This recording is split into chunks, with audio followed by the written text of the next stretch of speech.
damos início ao projeto Gotas de Conhecimento do Ministério Gileade de Ensino e Doutrina. Nós vamos começar falando sobre Carnaval. Carnaval é uma das principais manifestações culturais no Brasil e é realizado em todo o território nacional, ora no mês de fevereiro, ora no mês de março. Pode um cristão participar do Carnaval? Vamos entender o que é o Carnaval? Da onde que surgiu essa festa? Será que o Carnaval confirma ou nega a fé cristã? Vem comigo!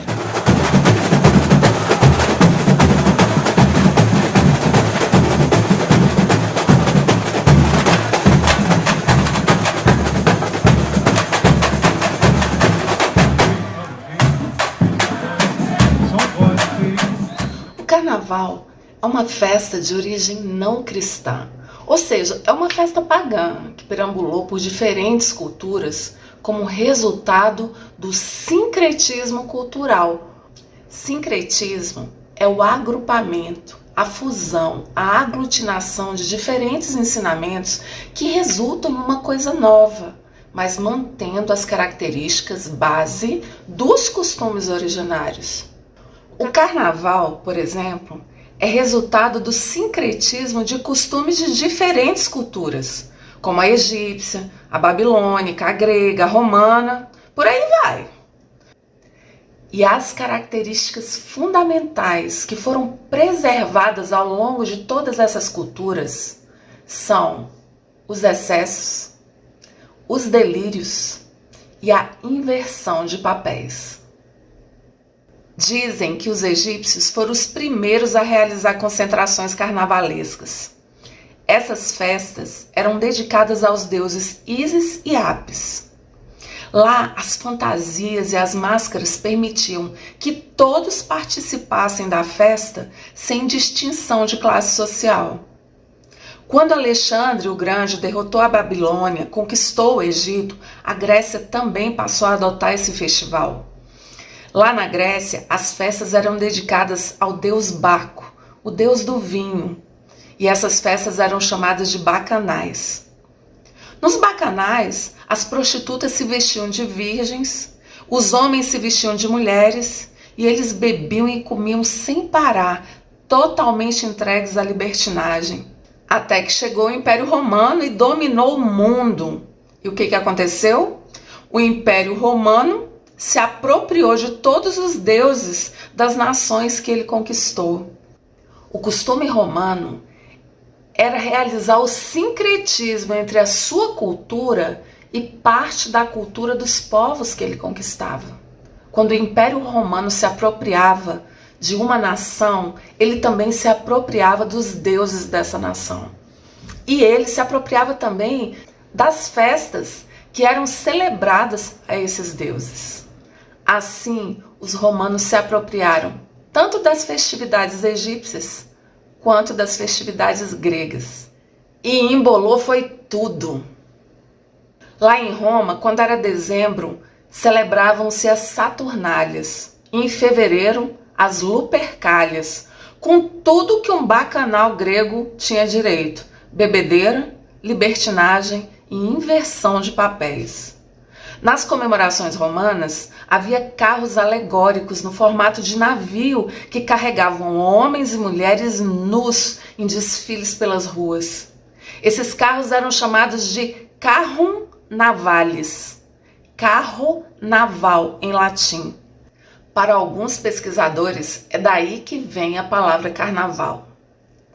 Aí chegou o cristianismo e dominou o Império Romano. Ou será que foi o Império Romano que dominou o cristianismo? Lembrei de um meme.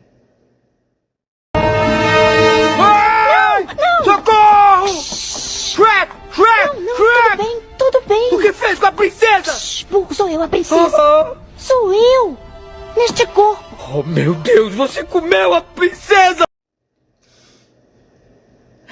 Acho que o Império Romano engoliu o cristianismo. A cristianização do grande e poderoso Império Romano foi marcada por uma coisa chamada sincretismo religioso. Lembra? A gente já falou disso. A doutrina cristã se aglutinou com a doutrina romana e virou tudo uma boleira. Um exemplo desse sincretismo é que a igreja cristã, no intuito de promover a conversão dos pagãos, resolveu tolerar as festas deles, que eles tinham o costume de celebrar todo ano. A igreja cristã inventou então um jeitinho romano de agasalhar santidade e pecado no mesmo balaio, para não perder nenhuma alma para este mundo tenebroso. A igreja buscou a conversão do povo às custas da quebra de princípios, de fundamentos estabelecidos pela palavra de Deus. Foi assim que a igreja cristã sacrificou os princípios da palavra de Deus com a justificativa nobre de arrebanhar os perdidos.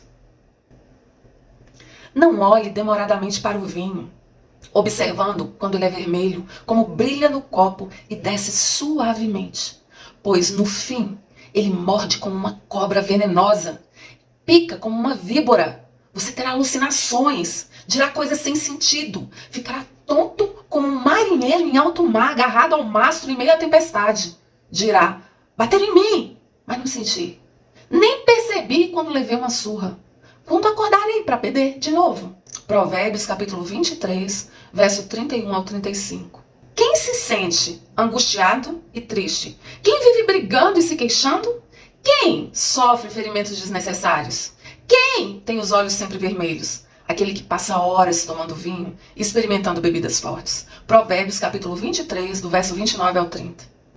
O vinho produz zombadores. O álcool leva a brigas. Quem é dominado pela bebida não é sábio. Provérbios 20, verso 1. E o que é que o carnaval nos oferece? Bebedeiras, glutonaria, adultérios, prostituições, fornicação, obras da carne. A carne, o mais maquiavélico inimigo do cristão. Ora, as obras da carne são manifestas: imoralidade sexual, impureza, libertinagem, idolatria e feitiçaria, ódio, discórdia, ciúme, ira, egoísmo, dissensões, facções e inveja, embriaguez, orgias e coisas semelhantes. Eu vos advirto, como antes já os adverti, que os que praticam essas coisas não herdarão o reino de Deus. Gálatas capítulo 5, versos 19 a 21. A Bíblia diz para nós fugirmos da carne, porque nós não temos força contra ela. Nós não podemos tolerá-la, nós temos que matá-la. Não tem espaço para negociação aqui. Mas a igreja cristã, recém-casada com o Império Romano, fez o quê? Ela abriu mão de seus princípios, de seus valores, em prol de um bem maior: aumentar o numerário do rebanho. Com o objetivo de converter os pagãos, a igreja fez uso de uma sabedoria que não vem do céu. Entender esse entrelaçamento entre os festivais pagãos e a cultura cristã é essencial para a gente entender o significado do carnaval. Porque foi a partir desse sincretismo que o carnaval passou a ser praticado entre os cristãos ao longo de toda a Idade Média. Os festivais pagãos só poderiam ser celebrados até o início da quaresma. Como a quaresma tem início 40 dias antes da Páscoa cristã, os 3 dias antecedentes à quaresma seriam um adeus à carne. Vocês entenderam? Por quê? Porque a quaresma é o período de 40 dias em que o cristão medieval se abstinha dos prazeres da carne como preparação para a Páscoa. E o adeus à carne seria os últimos dias livres antes das restrições da quaresma. Carnavale significa literalmente dizer bye-bye para a carne em latim. Ou carnes levale, que significa retirar a carne, uma referência aos últimos dias antes da retirada da carne por meio do jejum da quaresma. O raciocínio era este: já que a gente vai passar 40 dias em jejum e abstenção de tudo quanto é prazer da carne, então nesses últimos 3 dias antes da quaresma nós vamos à forra. Então, durante o carnaval, os cristãos medievais se entregavam aos prazeres carnais com força total, para em seguida iniciarem o jejum da quaresma. Em 590 d.C., a Igreja Católica reconheceu oficialmente a festa pagã do carnaval, passando a programá-la no seu calendário. O domingo de carnaval cai sempre no 7º domingo que antecede o domingo de Páscoa. Dessa forma, o carnaval passou a acontecer em caráter oficial. Então foi assim, entre cercas e limites religiosos, que os cristãos celebram o carnaval desde a Idade Média até a época moderna. Os cristãos.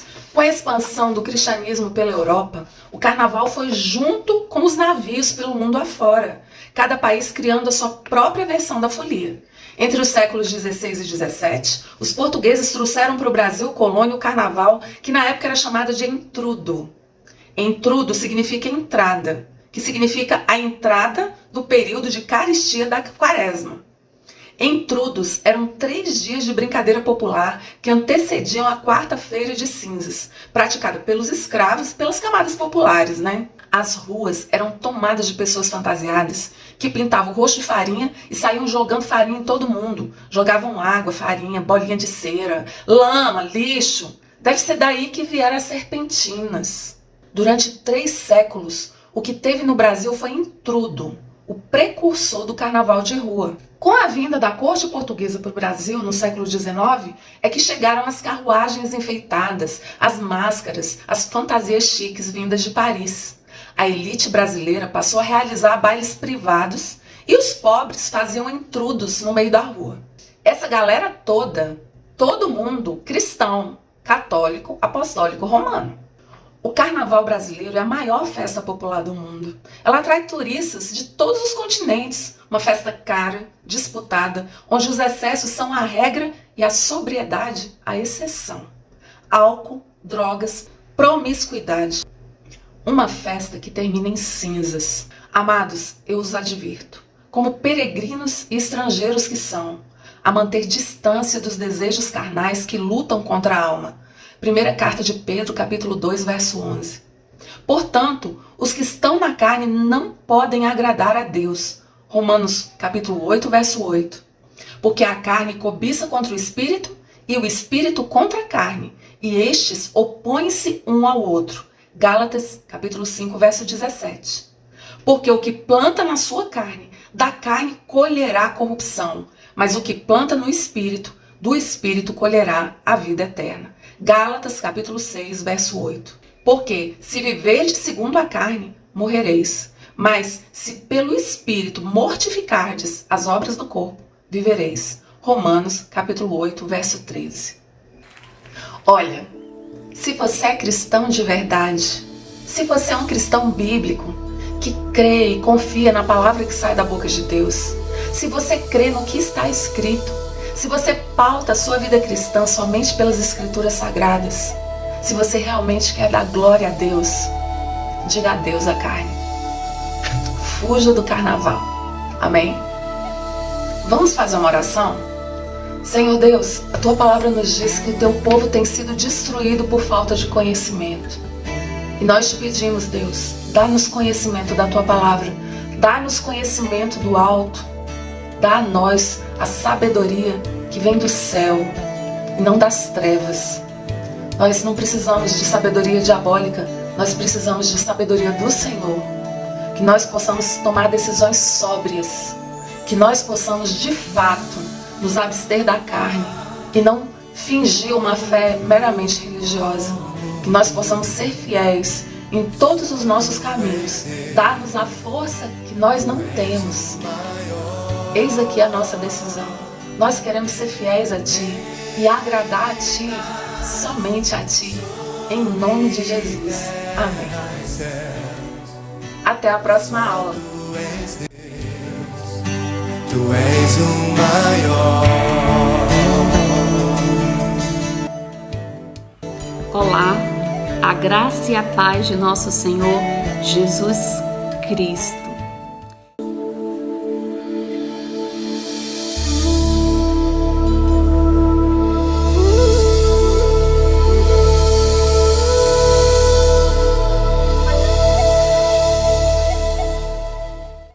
Como o ovo entrou na história da Páscoa?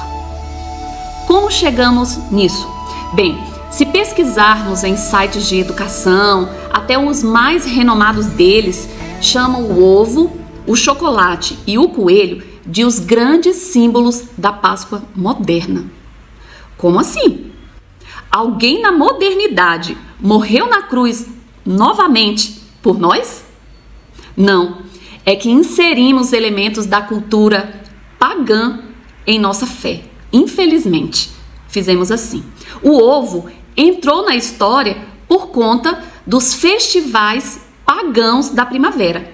Vou explicar. Na Idade Média, os antigos povos pagãos europeus, atenção para o pagãos, homenageavam nesta época do ano a Ostera, deusa da primavera. Veja na foto em que Ostera, ela segura um ovo em sua mão e observa um coelho, símbolo da fertilidade, pulando em redor dos seus pés nus. Viram? A primavera, o coelho e os ovos pintados eram os símbolos da fertilidade e renovação a ela associados a Ostera, na mitologia anglo-saxã, nórdica e germânica. Entre os costumes daquela época, na celebração a Ostera, era comum a prática de pintar ovos cozidos. Hoje a gente ainda vê isso, né? Em alguns países do mundo, esse costume ainda é comum.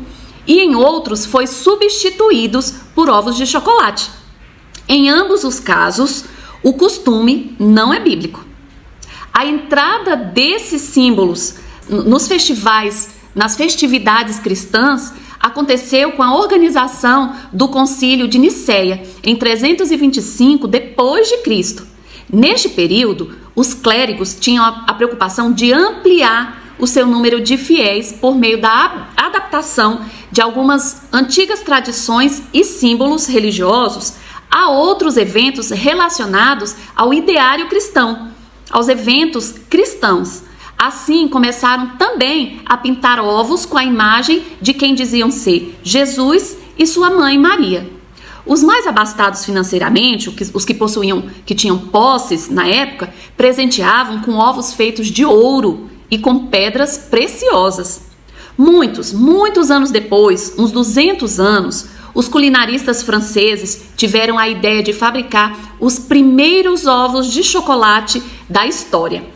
Aí entrou o chocolate e o ovo de chocolate. Hoje, com tantos anos no mercado, é difícil encontrar uma criança que, ouvindo a palavra Páscoa, não a associe com o ovo de chocolate, o chamado ovo de Páscoa. Infelizmente, um triste equívoco. É importante destacar os principais símbolos da Páscoa bíblica. No Antigo Testamento, os símbolos da Páscoa são o pão asmo, as ervas amargas e o cordeiro sacrificado. O pão asmo é o pão sem fermento. O fermento na Bíblia está relacionado à contaminação. As ervas amargas para lembrar da vida de escravo lá no Egito. O cordeiro sacrificado era uma referência à figura do Messias que viria e daria sua vida para a salvação do mundo. Já no Novo Testamento, os símbolos da Páscoa são o cordeiro, o vinho e o pão. O cordeiro que é Jesus Cristo, que se ofereceu como sacrifício perfeito por nossos pecados. O pão, que representa o corpo de Cristo, que sofreu em nosso lugar em expiação pelos nossos pecados. O vinho, que representa o sangue de Jesus, que foi derramado e selou a nova aliança em nosso favor. Vejam que não há nenhuma correlação bíblica do ovo de chocolate com as representações bíblicas da Páscoa cristã. Viram? Também não há correlação entre a fertilidade, como é muito falada pelos que defendem o ovo de chocolate, com a Páscoa cristã. Não tem correlação. O animal é um cordeiro e não é um coelho. O alimento é pão e vinho e não chocolate. Então, eu penso, não posso comer ovo de chocolate? Pode. Não há problema com o chocolate. O problema está em associar o ovo de chocolate com a Páscoa. Já vimos que não tem nada a ver. Mas se eu comprar o ovo de chocolate na Páscoa, eu vou associar mesmo que eu não queira. É verdade. Estará associando, e se tiver criança, ela vai fazer isso mais facilmente ainda. Páscoa, ovo de chocolate. É como pedir a alguém para não pensar na cor vermelha. Você vai pensar. Você vai pensar. Então, posso comprar fora de época? Depois da Páscoa, no mês de maio, eu posso comprar? Pode. Mas eu não vou achar. É verdade. Eles são confeccionados com um fim comercial atrelado a uma data comemorativa importante e apelativa. E agora? Que costume eu devo seguir? Se sua vida e família são cristocêntricas, então siga o costume cristão, que nada tem a ver com ovo de chocolate. E como eu comemoro então? Você pode encenar a Páscoa com a sua família, em casa, à mesa, como Jesus fez com seus discípulos ao partir o pão, distribuir o vinho, rememorar a Páscoa cristã como nós a conhecemos biblicamente. Quero fazer uma oração por você. Feche seus olhos. Pai, em nome de Jesus, eu te peço que essas famílias que receberam essa mensagem, que elas tomem uma decisão por seguir o que a palavra diz verdadeiramente. Deus, que elas não se desviem para a direita nem para a esquerda, mas que a palavra, a verdade absoluta, seja o foco e a decisão dessas famílias, papai. Eu te peço isso em nome de Jesus. Amém. Até a próxima aula.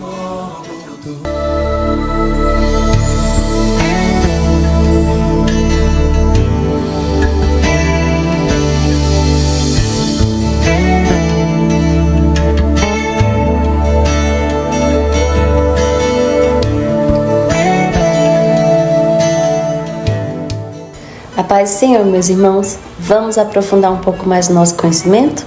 As festas juninas são tradicionalmente homenagens a 3 santos católicos, e são eles: Santo Antônio, São João, São Pedro e São Paulo.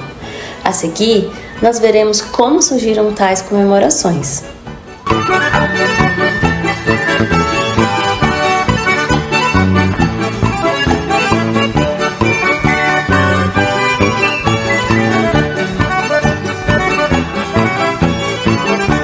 O calendário das festas católicas é marcado por diversas comemorações de dias de santos.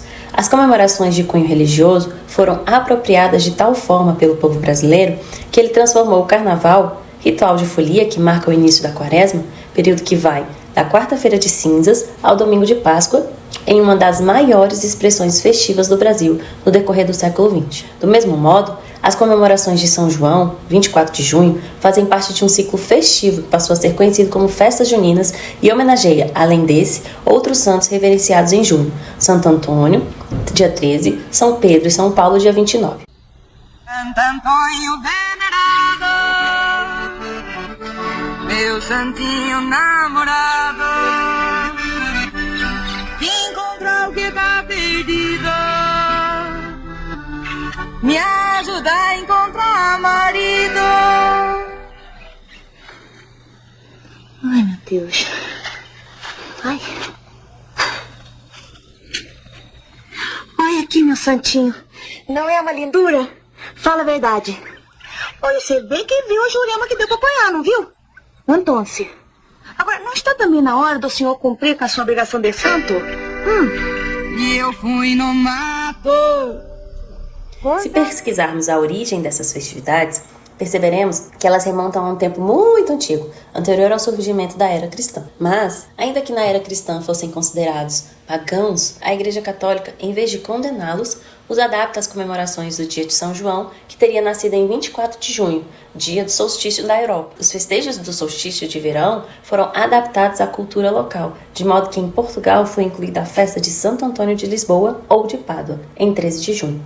E a tradição cristã completou o ciclo com os festejos de São Pedro e São Paulo, ambos apóstolos da maior importância, homenageados em 29 de junho.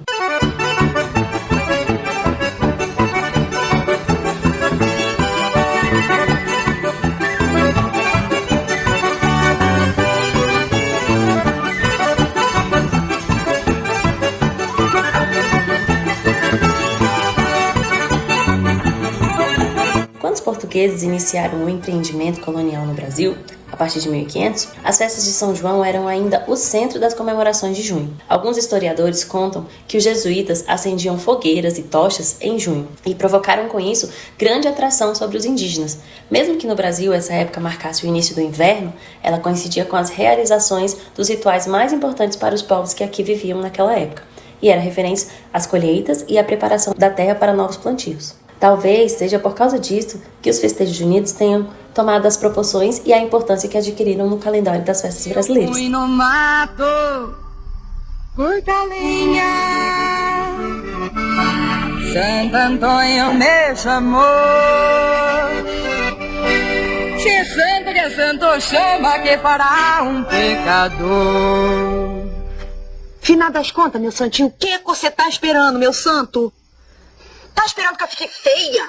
Velha que nem um urutau? Tamanho de nem um perate à toa que ia apanhar os olhos pro ribadeu? É, santinho? Olha. O santinho. Santo Antônio me piscou. Hoje, as festas juninas possuem cor e jeito local. De acordo com a região do país, variam os tipos de dança, indumentária e comida. Cada comunidade homenageia o seu santo preferido e padroeiro. São festas de arraial que começam no 10º dia depois das novenas e nas quais estão presentes as fogueiras, o foguetório, o mastro, os banhos, muita comida e folia. A tradição caipira, especialmente a do sudeste do Brasil, caracteriza-se pelas festas realizadas em terreiros rurais, onde não faltam os elementos típicos dos 3 santos de junho, mas elas também se espalharam pelas cidades. E hoje, as festas juninas acontecem principalmente em escolas, clubes, bairros, e às vezes até em igrejas. É relativamente comum as escolas exigirem que nós participemos ou que nossos filhos participem de festas juninas, que são programadas e que sejam ativos participantes nas danças de quadrilha. A luz da palavra do Senhor é incompatível com os nossos princípios de fé e condição de servos do Eterno. Este relato sobre as festas juninas não deixa a menor dúvida que ela é uma festa dedicada aos santos católicos e toda e qualquer participação do povo de Deus é uma desobediência aos seus mandamentos.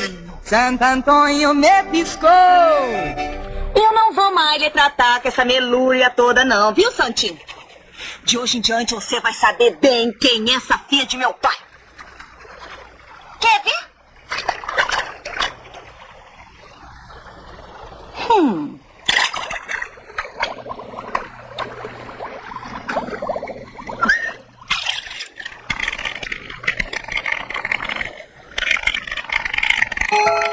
Se na Páscoa relembramos a morte e a ressurreição de Cristo e no Natal comemoramos seu nascimento, quando participamos das festas juninas que homenageiam os santos e padroeiros, estamos nos juntando ao sincretismo religioso, crendo não ter nenhum problema, pois é só uma festa cultural ou é só por conta das comidas típicas. No entanto, a palavra de Deus nos ensina o contrário.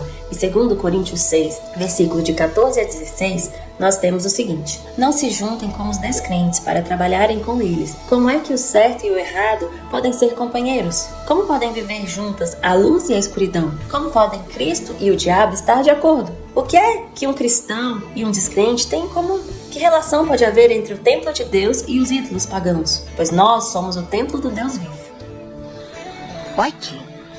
O que eu chego a lhe dizer não tem gotinha na ponta não, viu? Vai e fica. Eu já tô, meu santo, pras Turina com você, tá entendendo? Eu já tô pras Turina com esse seu adetolo, com esse seu zóio granado aí. E marido que é bom, meu santo, neca. Você quer saber do que mais? Você quer saber? Olha aqui, meu santinho, a basta da sua luzinha, viu? A basta de toda essa luzinha que eu venho lá acendendo por esse 2 anos, viu, meu santo? A basta das suas florzinhas, viu? Chega!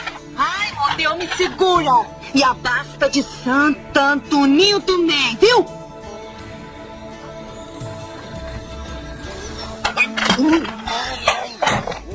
Amém, meus irmãos? Fiquem com Deus e até a próxima. Só tu és Deus, tu és o maior, tu reinas sobre terra e céus. Só tu és Deus.